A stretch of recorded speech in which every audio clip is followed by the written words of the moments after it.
Hi everyone, welcome back to Life After Neverland. Thanks so much for tuning in. My name is Corinne, and today we're going to be talking about some of the buzz and conversation that's been going on, some negative actually, in regards to The Chosen. I just wanted to talk to you guys about some of the things that I've been seeing, hearing, reading, all of that stuff. But first of all, if you guys want to take a moment to subscribe to our channel, if you love The Chosen, if you want to talk about Jesus, that is something that I'm very passionate about here on this channel, and I'd love for you to join me, and we can lift each other up and encourage each other during these crazy times that we live in.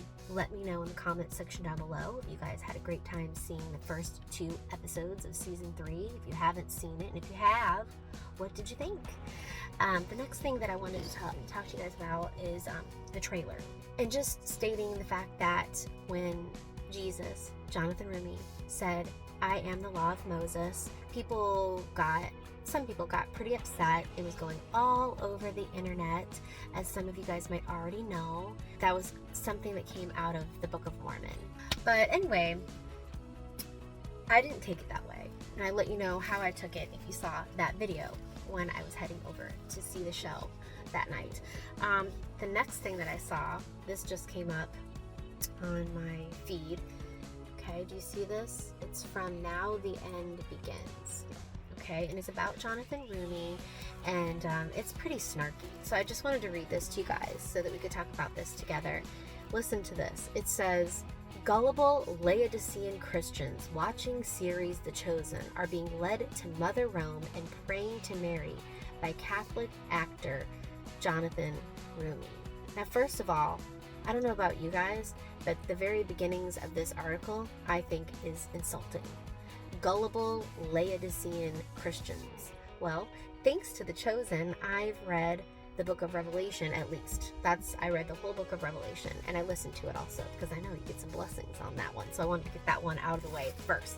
Plus, the world has gone mad, and it inspired me, besides The Chosen, to just go ahead and read the book of Revelation. In Laodicean, I learned, is a person who is lukewarm about the Lord, but they still go to church, right? So they're not hot or cold, they're lukewarm, and the Lord says that he will puke those type of Christians out of his mouth. It makes him that upset. That was rude. Okay, the actor who plays Jesus on The Chosen, Jonathan Rumi, announced today his launch of the Rosalette, or Rosalie, so I don't know if I'm pronouncing that right, a rosary for all the Laodicean Christians who support the Roman Catholic series. So let's just double down and call people names. Okay, the actor who plays Jesus is a hardcore Pope worshiping Roman Catholic who desires to convert born-again and Bible-deficient Christians to Rome and its Pontifex Maximus. I don't even know what that is. But do you see how obnoxious this is? This is obnoxious, okay? Whether he's making a point or not, I think that there's a way that you could write this article and not say things like this. I don't follow Jonathan Rumi in his personal life. I don't at all. I think Jonathan Rumi does an amazing Jesus, and I love his acting as Jesus. He makes my heart sing, actually. But I don't follow him personally, and I've seen the way he dresses. I feel like he dresses like a rocker sometimes. He's a little grungy-ish, and I know that he's had a ring they've shown that has a skull on it. Well, I have tattoos. I have a lot of tattoos, and I like Def Leppard. I don't know, does that make me a bad person? I mean, but it's different for him because he plays Jesus, and he had to have known going into this that this was going to end up happening. Here we go. Usually takes about 3 years for people to see something really good, love it at first, and then decide that they're just going to do everything they can to just tear it down. This is my opinion as of current, everyone. If I get more information and I find out that they're right, we'll talk about it. This person isn't going to get my praises, is not going to get me to believe what they're trying to say. We don't know if he's a hardcore Pope worshiper. We don't know that. Now, were Dallas and Jonathan recently at the Vatican? Yes, and when I saw it, I actually wanted to vomit out of my mouth. I did. And I just disregarded it and ignored it because maybe they went there. I don't know if it was a publicity thing, but I'm not willing to say that he's a hardcore Pope worshiper. Oh, so he desires to convert born again and Bible deficient Christians. Bible deficient Christians? That's insulting. Or maybe he is a Catholic, which I do believe that he obviously is, and a company reached out to him and said, hey, would you represent our product? And Jonathan chose to do it. The only thing for me is that he is playing Jesus, and so do we want to go down one denominational path? So, and here they're talking about, they wrote about this over a year ago, showing Jonathan Rumi standing in the head of the serpent at the Vatican. Now, the reason why they don't like that, certain people don't like that, is, well, they're basically saying that the Pope is unholy. I personally do not like the Pope. I don't. I think he follows globalism. I just think that's harmful. I question that. I actually question the Pope more than I do Jonathan Rumi. And I don't know why they went there. I don't think with what's going on in the world and that the Pope is joining in on a lot of this stuff, I honestly do not think that that was very smart. But I'm going to let that slide. Okay. But that did make me want to vomit, guys. Basically on Twitter, Jonathan announced this. He said, excited to officially launch my collaboration with, I don't know how to pronounce this name, Gullible, rosaries, stunning, that was probably funny how I said it, whatever. Okay, stunning, artisanal, quality, and most innovative and fashion-forward prayer weapon out there. The Rosalette is available in various designs, and they're one of a kind, is basically what he said on Twitter, which launched this dude's article. So the response to Jonathan's tweet was basically him saying, the target market is you, the people that are reading this article. By you, I mean any and all Christians who fawn over this streaming series, produced by Mormons and Roman Catholics like it was the Bible. It's not. And who watch more television than they do spending time in the Bible. Bible study for the born-again Christian is so important. It's the subject of an entire message on our Sunday service today. For the many of you, it will be an eye-opener, to say the least. Well, I don't think I would want to go to that church, because this is just really gross. All the while you're judging someone else. You're making accusations on a very high level about another person that they don't even know. They don't know Jonathan. I don't know Jonathan. I can't speak for Jonathan. This actually could be true, but I don't even like how it's represented. He's basically saying that all of us fawn over the chosen, and that we spend more time watching television than reading our Bible. That is so rude. Honestly, that is so rude. I don't hardly watch any TV anymore. I really don't. The only show that I watch is The Chosen, and I do watch The Blacklist, which is a good show. I used to have a TV reviewing section in my playlist here on this channel. I stopped doing it altogether because now I personally, actually, after falling in love with The Chosen and getting into the Bible and learning more about the Lord, I started to look at Hollywood and some of the things that are going on with celebrities, and I started to lose interest in them. I started to look at them in a totally different light. I just don't think they're good role models, and I don't think that a lot of them are trying to help other people. I think they're actually hurting other people, but that's me going on a totally different tangent. So, well, he says, I've been warning people from some time now to stay away from The Chosen, to not get involved with it, because its foundation is not the Bible, and it's not produced by Bible believers. What? No. Does he not even know anything about Dallas? Like, honestly, like, Dallas even did, like, right in the very beginning, he even set the precedence from the very beginning, saying that this is not, like, verbatim from the Bible. This is inspiration. And look, I'm even taking what I can remember from what I saw Dallas say. Those aren't his words, but that's what I got from what he was saying.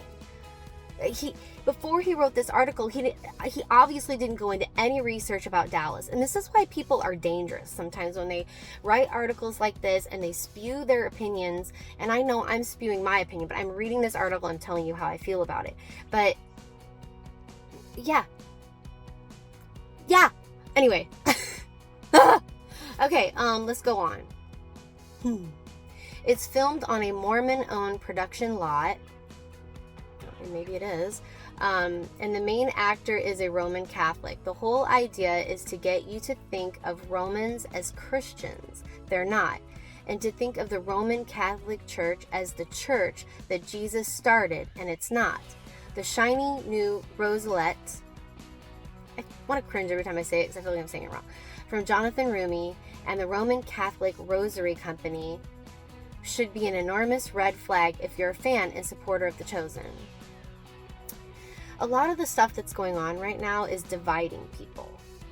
Like, I really feel like this with all of my heart, and it's some of the things that have really been weighing on me. And you now have people who have fallen in love with The Chosen, which means they're going to end up falling in love with the Lord. And you're not giving Christians enough credit to have intelligence to figure these things out on their own. I might be, I'm going to say, one of the examples of that. I've mentioned before that I didn't really know a whole lot about the Bible. I still have a lot of work to do, but I fell in love with The Chosen because I've always loved Jesus, and I really feel like this brought me closer to Jesus, and it reaches out to people who think that they might not actually be good enough for Jesus. So then they realize through watching The Chosen that, you know what, Jesus liked people that were broken. Like he sought after people like me and other people that I know that aren't perfect. I want to read something else to you on that regard. Give me just a second because I have to find it. One of the young men that I follow on YouTube, Watchman on the Wall 88, his name is Chad. He's amazing, and he posted this today. Don't think God can use you. Think again. Jacob was a cheater. Peter was a temper. David had an affair. Noah got drunk. Jonah ran from God. Paul was a murderer. Gideon was insecure. Miriam was a gossip. Martha was a warrior. Thomas was a doubter. Sarah was impatient. Elijah was moody. Moses stuttered. Abraham was old. Lazarus was dead.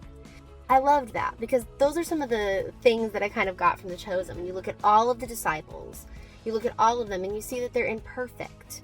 And yet Jesus asked them to follow him. That's what I got from the very first season. And I guess why I'm getting a little sassy right now is because those articles like these and harsh words, judgment, words like these are the reasons why when I was younger, I didn't really enjoy going to church when I was invited to churches with my friends. One of the things, I've said this before, I don't want to go on a tangent. I'll just say it really quick, but everyone has a different belief, but sometimes people get turned off by this, and I do. I get very turned off by this. I don't feel welcomed. I feel uncomfortable. I feel like it's a very persnickety, judgy type of thing, and I went to a church, one of my friend's churches, I think I was 15, and the preacher said that if you don't pray out loud, you will go to hell. And I was like, what? I didn't want to go to church again for the longest time. Ugh. Anyway, what else does he say? Okay, I will leave you with this final thought.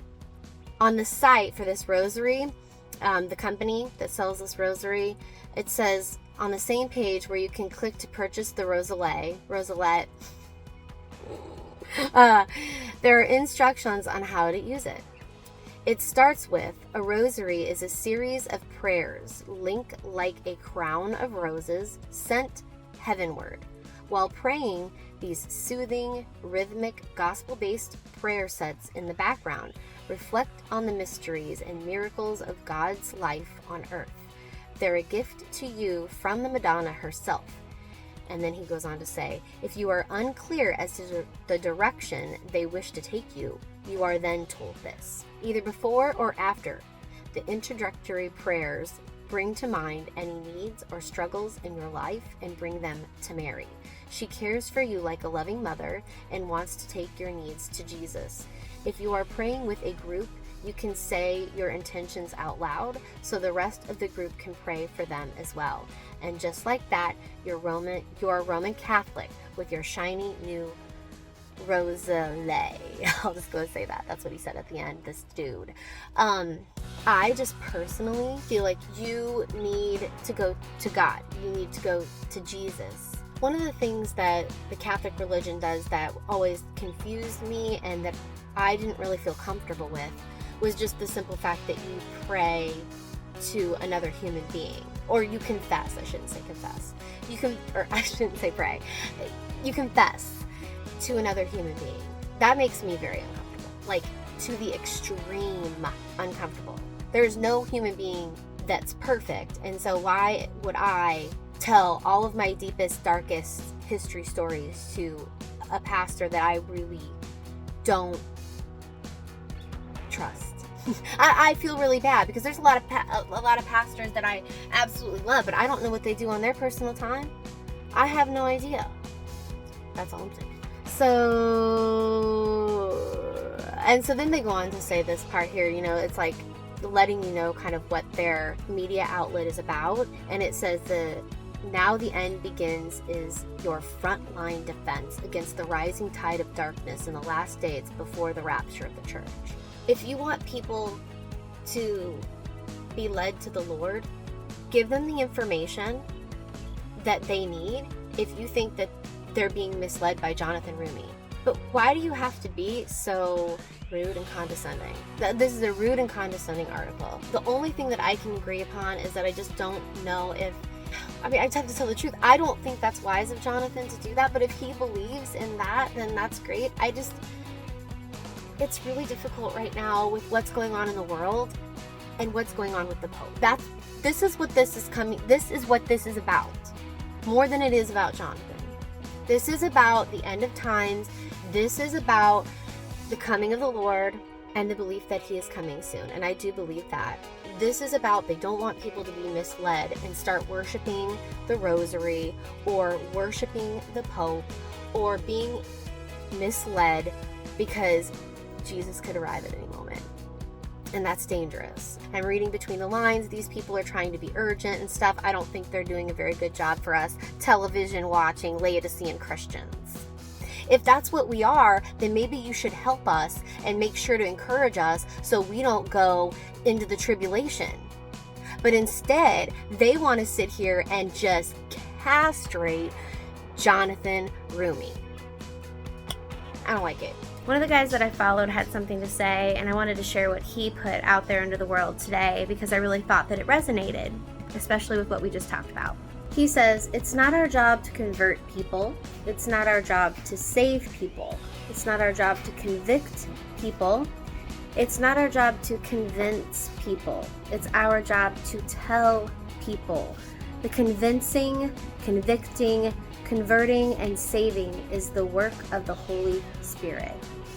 And I'll just leave you with that for today. Thank you, Busy for the Lord. That one is perfect, and it fits right into how I feel in my heart and in my soul. Thanks again for watching. Until next time, and I hope you guys had a beautiful Thanksgiving weekend recently, and let's enjoy the holidays together. I'll be posting more as we go. Bye for now, guys. See ya.